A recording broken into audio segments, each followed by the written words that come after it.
at the United Nations recently called for an immediate and unconditional humanitarian ceasefire in Gaza. An emergency midnight meeting was held about an hour ago. The council's acting president read a statement stressing grave concern over the loss of civilian life.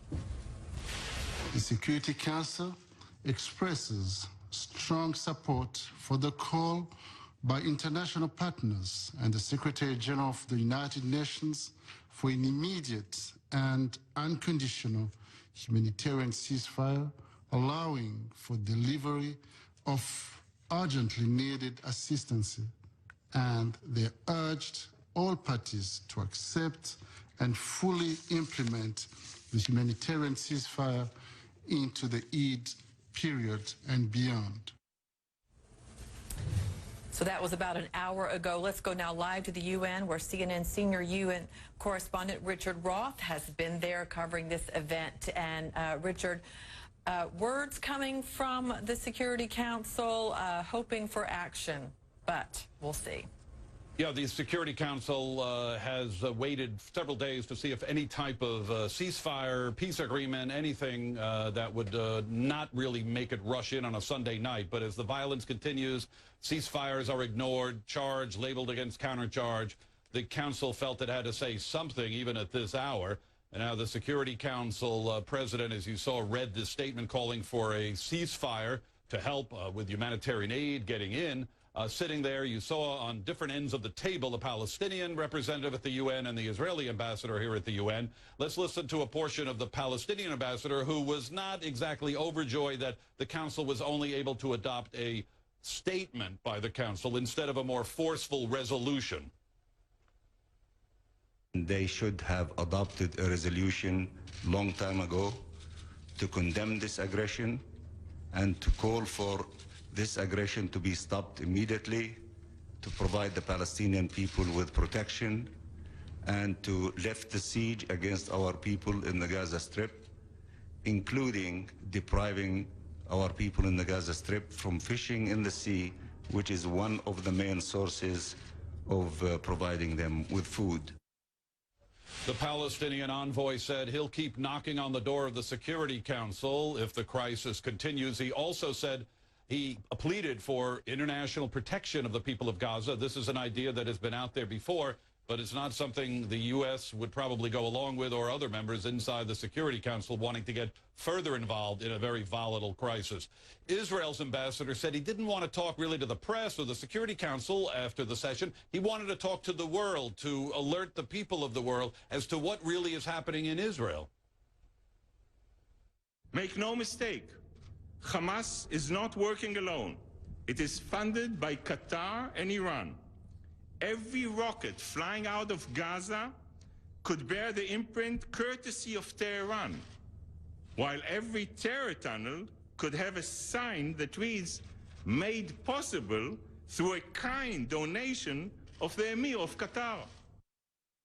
The Israeli ambassador said some 2,000 rockets have come into Israel. He said they've landed in people's homes, in their garages, in their living rooms, as he tried to relate to viewers or listeners who might not have a full understanding of what the Israeli people are going through, despite the relative success of the missile defense system known as Iron Dome. So an agreement on a statement among the 15 Security Council members, Natalie, but action on the ground doesn't always follow up, despite the hour or the emergency need for this statement from the UN. Natalie and Errol. Absolutely. And, you know, you talked about the fact that they did just issue a statement, and the Palestinians would like to see a more forceful resolution coming from the Security Council. What would it take for that to happen, Richard?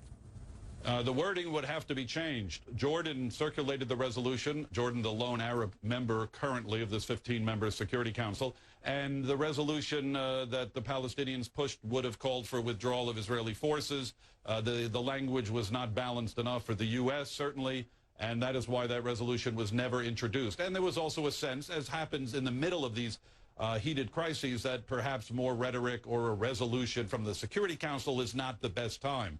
But the diplomats have failed. There's still more fighting to go, and the statement had to be agreed to by all 15 countries. But that may be as far as this divided UN could go on this issue between Israel and the Palestinians.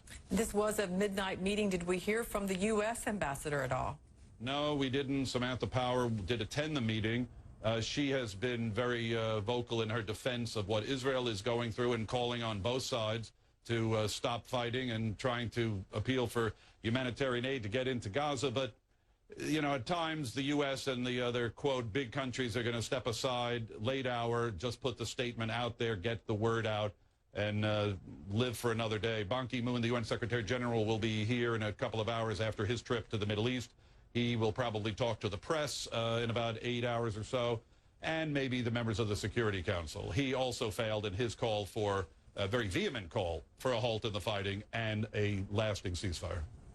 All right, Richard Roth for us, one of the last ones there, staying at the UN. We appreciate your reporting for us, Richard, there in New York City. Well, that meeting came after the Israel Defense Forces admitted that one of their mortar rounds hit a UN school in Gaza last week. And this is making more people pay attention to what already is being watched around the world. The IDF, though, saying no one was killed in this attack. And what's interesting there is to prove that, they released this video.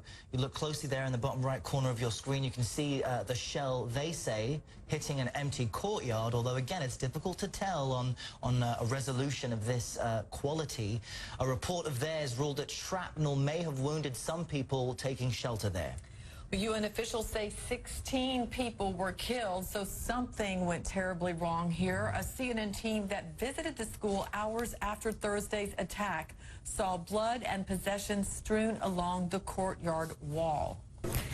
Well, both sides have resumed fighting after a temporary truce was abandoned. A ceasefire on Saturday allowed some medical supplies to be brought into Gaza, but by Sunday, Israel called it off after, quote, incessant rocket fire from Hamas. Hamas countered, saying it had agreed to a 24-hour ceasefire, but Israeli Prime Minister Benjamin Netanyahu dismissed their call. Well, Hamas doesn't even accept its own ceasefire. It's continuing to fire at us as we speak. Israel has accepted 5 ceasefires since this conflict began. 5. We accepted them and we implemented them, including 2 humanitarian ceasefires in the last 24 hours, which Hamas rejected, as they rejected all the other ceasefires, and they violated them. So you say Israel resumed its offensive. No, we didn't resume our offensive. We had a ceasefire, they violated it, and now they're violating their own ceasefire.